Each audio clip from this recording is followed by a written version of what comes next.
Someone says words that feel like an attack. Before I've even decided what they meant, something inside me has already decided what to do. My jaw tightens. The conversation changes. I'm building a defense before I've even answered. It's strange how quickly it happens. One moment, I'm simply having a conversation. The next, I'm someone else. At least, that's how it always felt. For years, I assumed that's just who I was, an angry person, or maybe an anxious one, or the kind of person who simply took things too personally. I never questioned it because the reaction felt so immediate. It wasn't something I chose, it arrived before I did. But life has a way of repeating itself until you finally start paying attention. Not to other people, to yourself. I began noticing that the person who always showed up in one situation wasn't always the same person who showed up in the next. The anger that exploded over one conversation might be completely gone the following morning. Then fear would move in. Not loud, quiet. The kind that imagines everything that could go wrong. A text isn't returned. Someone's tone changes. You hear bad news on the phone. Nothing has actually happened yet, but inside an entire future has already been imagined. Then there were days when guilt took over, not because anyone accused me of anything, just because my own mind knew exactly where to find every old mistake.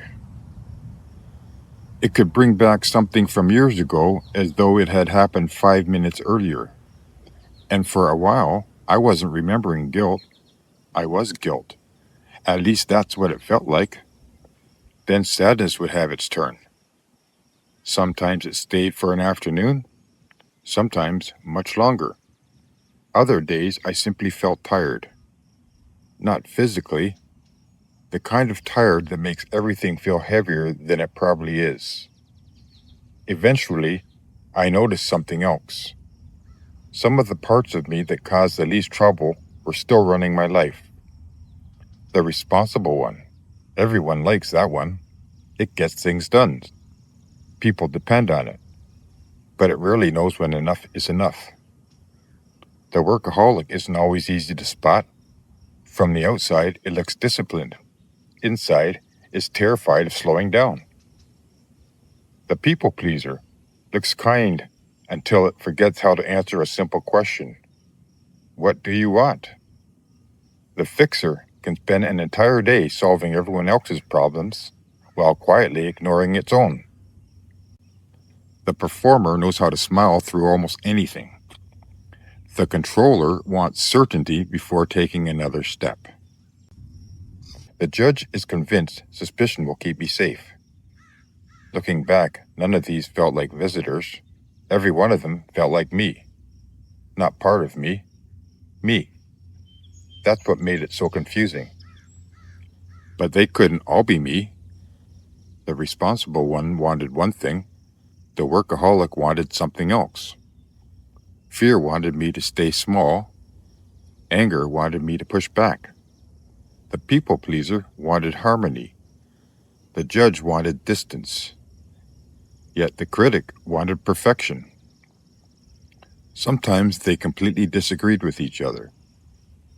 However, whichever one happened to be speaking at the time sounded convincing enough for me to believe it. I spent decades believing whoever showed up was me. I didn't have another way to understand it. I just assumed that's what being human was.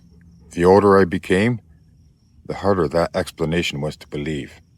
Because these different sides of me weren't random.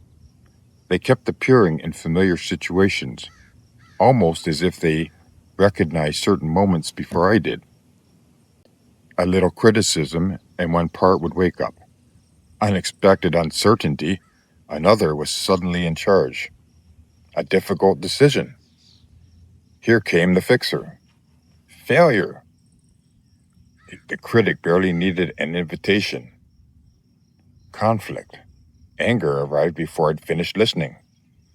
It began to feel less like one personality changing all the time, and more like different parts stepping forward whenever they thought they were needed. I started wondering if they were trying to help, even when they made things worse. Anger protected boundaries. Fear tried to protect me from getting hurt. Guilt wanted to stop me from repeating old mistakes. The people pleaser protected relationships. The workaholic protected survival. The controller tried to protect certainty. The critic believed it was protecting me from failure. Whether they actually helped me was another question. Sometimes they did, sometimes they made everything worse. But they no longer felt completely random. That changed something. Not overnight, just gradually. Instead of asking, "Why am I like this?" I caught myself asking something different. What just showed up? The question stayed with me. For years, I didn't have a framework. I certainly didn't have a name for it. Just observations. Hundreds of them, maybe thousands. The picture came years later. I wasn't looking for a metaphor. It simply became the first picture that fit what I was already seeing. I started seeing my inner life less like one person and more like a house. Not an empty house. I lived in one. A place where different tenants seemed to appear depending on what was happening. Some loud, some almost invisible. Some looked destructive, others looked responsible. Some I wanted to get rid of, some I admired. But every one of them somehow believed it was helping. The more I looked, the less interested I became in deciding whether they were good or bad. I became interested in just recognizing them, because recognition changed everything. If anger showed up, maybe anger wasn't my identity. If guilt filled the room, maybe guilt wasn't introducing itself accurately. If fear was speaking, maybe fear wasn't introducing itself accurately either. For most of my life, I never questioned that first voice. I simply assumed the first voice was me. Now I'm not so sure. Maybe I've been mistaking different versions of myself for my whole identity. Maybe that's why I could feel like such a different person from one season of life to another. Maybe that's why I could honestly promise myself I would never react that way again, only to find myself doing exactly that months later. Not because nothing had changed, because something familiar had quietly stepped back into the room. I used to think every reaction told me who I was. Now, I'm not so sure. I'm still responsible for what I say. I'm still responsible for what I do. But maybe responsibility doesn't require me to become every reaction that passes through. Anger may still walk in. Fear may have something to say. Guilt may still pull up an old chair.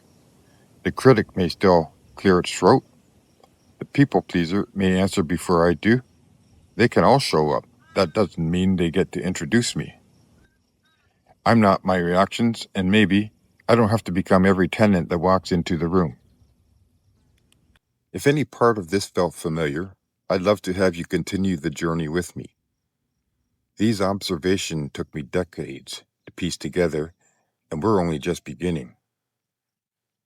If you'd like to know who these tenants are, why they show up, and what I've discovered about living with them instead of being ruled by them, subscribe and turn on notifications so you don't miss the next reflection. Until then, notice what shows up. You may discover you've been introducing yourself as someone who was only visiting,